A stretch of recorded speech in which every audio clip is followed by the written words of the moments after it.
त्यांच्यामध्ये एक बालपण दडलेलं असतं। आज 14 नोव्हेंबर या दिवसाचं महत्त्व असं की आज पंडित जवाहरलाल नेहरू यांचा जन्मदिवस। पंडित जवाहरलाल नेहरू यांचं पूर्ण नाव जवाहरलाल मोतीलाल नेहरू। यांचा जन्म 14 नोव्हेंबर 1889 मध्ये अलाहाबाद येथे झाला। त्यांच्या वडिलांचे नाव मोतीलाल नेहरू तसेच त्यांच्या आईचं नाव हे स्वरूपा राणी असं होतं। पंडित जवाहरलाल नेहरू यांचे वडील हे पेशा आणि वकील होते, त्यामुळे नेहरूजी यांचं प्राथमिक शिक्षण हे भारतात तर तसेच त्यांचं उच्च शिक्षण हे परदेशात म्हणजेच इंग्लंडमध्ये झालेलं। केम्ब्रिज विद्यापीठामध्ये त्यांनी पदवी घेतली, वकिली या विषयात त्यांनी पदवी घेतली आणि ते बॅरिस्टर झाले। परंतु त्यांना वकिलीमध्ये काही एवढी आवड नव्हती त्यांना। त्यांच्यावरती महात्मा गांधीजी यांच्या विचारांचा प्रभाव होता, त्यामुळे महात्मा गांधीजी यांच्या विचारांना प्रेरित होऊन त्यांनी आपल्या भारताच्या स्वातंत्र्य लढ्यात सक्रिय सहभाग घेतला आणि ते काँग्रेसचे प्रमुख बनले आणि आपल्या भारताला स्वातंत्र्य मिळवून देण्यासाठी त्यांनी आंदोलने असतील, सत्याग्रह असेल याच्यामध्ये भाग घेतला। प्रसंगी यासाठी त्यांनी तुरुंगवासही सहन केला। आपल्या भारताला जेव्हा 15 ऑगस्ट 1947 रोजी जेव्हा आपला भारत स्वतंत्र झाला तेव्हा ते आपल्या भारताचे पहिले पंतप्रधान बनले आणि त्यांनी आपल्या देशासाठी देशाच्या सामाजिक असेल, औद्योगिक असेल, शैक्षणिक असेल, वैज्ञानिक असेल या प्रगतीसाठी त्यांनी खूप मोलाचे कार्य केले। तसेच पंडित जवाहरलाल नेहरू यांना लहान मुले खूप आवडत असत। लहान मुले आणि फुले हे त्यांना खूप आवडतात। जसं की आपण पाहतोच की त्यांच्या प्रत्येक ते जे ड्रेस घालत होते त्या शर्टवरती गुलाबाचं फूल लावलेलं असायचं। याच्यावरून आपल्याला समजतं की त्यांना फुलं आणि लहान मुलं हे किती प्रिय होती। जसं की लहान मुलंही त्यांना चाचा या नावाने प्रेमाने बोलत असत। याच्यावरून आपल्याला एक समजतं की जसं की पंडित जवाहरलाल नेहरू हे आपल्या भारताचे पंतप्रधान म्हणून एक करारी किंवा एक प्रभावशाली व्यक्तिमत्व, तसेच लहान मुलात रमणारे, फुलांमध्ये रमणारे असे एक कोमल हृदयाचे, मनमिळावू असे कोमल हृदयाचे त्यांचे एक हृदय म्हणजे असं एक व्यक्तिमत्व, म्हणजे त्यांच्या व्यक्तिमत्वाचे आपल्याला याच्यातून दोन पैलू दिसून येतात।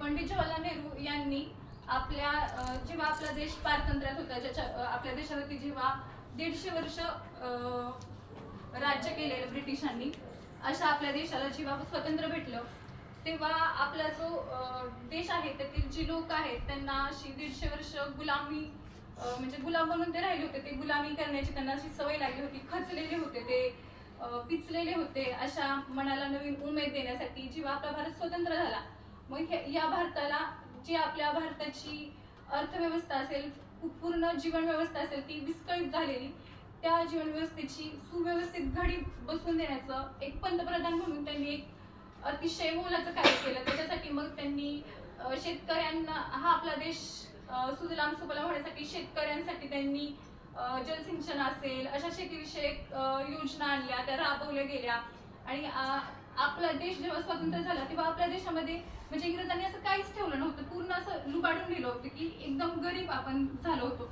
अशा देशाला पुन्हा एक प्रगतशील, आता आपण एक प्रगतशील म्हणजे देश म्हणून आपण ओळखलं जातो। याच्यामध्ये एक आपल्याला त्या काळी आपलं अहोभाग्य समजलं पाहिजे की ते पंतप्रधान म्हणून आपल्याला लाभले आणि त्यांच्या नेतृत्वाखाली लोकांनी असं कार्य केलं की त्यामुळे आज आपण एक आम्ही भारताचे लोक किंवा माझं भारतावरती प्रेम आहे किंवा माझं भारत खूप महान आहे असं प्रेमाने म्हणजे अभिमानाने सांगू शकतो। याच्यामध्ये पंडित जवाहरलाल नेहरू यांचं खूप योगदान आहे। पंडित जवाहरलाल नेहरूंना जशी लहान मुलं आवडायची तशी त्या लहान मुलांनाही पंडित नेहरू हे किती आवडायचे, तर ते त्यांना प्रेमाने चाचा म्हणायचे। याच्यावरूनच आपल्याला समजते की जसं की पंडित जवाहरलाल नेहरूंना मुलं आवडायची तसं ती मुलांनाही ते किती प्रिय होते। याच्यातून त्यांचा स्नेहभाव आपल्याला किती दृढ होता हे आपल्याला समजते। तर आज पंडित जवाहरलाल नेहरू यांचा जन्मदिवस आपण बालक दिन म्हणून साजरा करतो, पण तो फक्त पंडित जवाहरलाल नेहरू यांचा जन्मदिवस म्हणूनच बालक दिन साजरा करायचा का, तर त्या बालक दिनाचं आपण महत्त्व जाणून घेतलं पाहिजे। ते नेहमी म्हणायचे मुलात रमायचे. ते नेहमी असं म्हणायचे की ही जी मुलं आहेत, ही जी लहान मुलं आहेत ते उद्याच्या आपल्या भारताचे शिल्पकार आहेत, आपल्या उद्याच्या भारताचे सुजाण नागरिक आहेत. त्यामुळे त्यांनी सशक्त आणि सुदृढ असं सुशिक्षित असलं पाहिजे. याच्यासाठी त्यांनी आरोग्य असेल किंवा शिक्षण क्षेत्रातही खूप योजना राबवल्यात, खूप मोलाचं कार्य केलंय. आणि त्याचमुळे आपण हा बालक दिन फक्त त्यांची जयंती म्हणून न साजरा करता की बालक दिनाचं या बालदिनाचं महत्त्व जाणून घेतलं पाहिजे. प्रत्येक शाळेमध्ये असेल की एक बाल दिन म्हणून साजरा करताना विविध उपक्रम वगैरे घेतले जातात. जसे की याच्यातून त्यांना हाच एक उद्देश असतो की या लहान मुलांच्या कलागुणांना वाव मिळायला हवा, त्यांचा आत्मविश्वास वाढायला हवा, त्यांच्यामध्ये नवनवीन गोष्टी शिकण्याचा उत्साह निर्माण व्हायला हवा.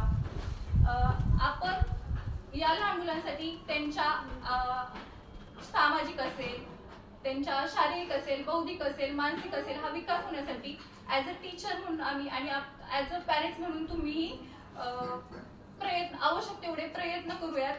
आणि या देशाचा उद्याचा हे जी लहान मुले आहेत आपल्या उद्याच्या देशाचे भवितव्य आहेत, त्याचा पाया भक्कम करण्यासाठी त्यांच्यातील आत्मविश्वास वगैरे वाढावा, याच्यासाठी हा बालक दिन, या बालक दिनाचं महत्त्व जाणून आपण आपल्याकडून जेवढं शक्य होतील तेवढे उद्याचा या देशाचा नागरिक सर्व अर्थाने सशक्त, सुदृढ आणि सुशिक्षित बनावा. यासाठी आम्ही शिक्षक म्हणून आणि तुम्हीही पालक म्हणून तेवढाच प्रयत्न आपल्याकडून जितका आपापल्या परीने प्रयत्न होईल तेवढा करावा. बस इतकंच. थँक्यू.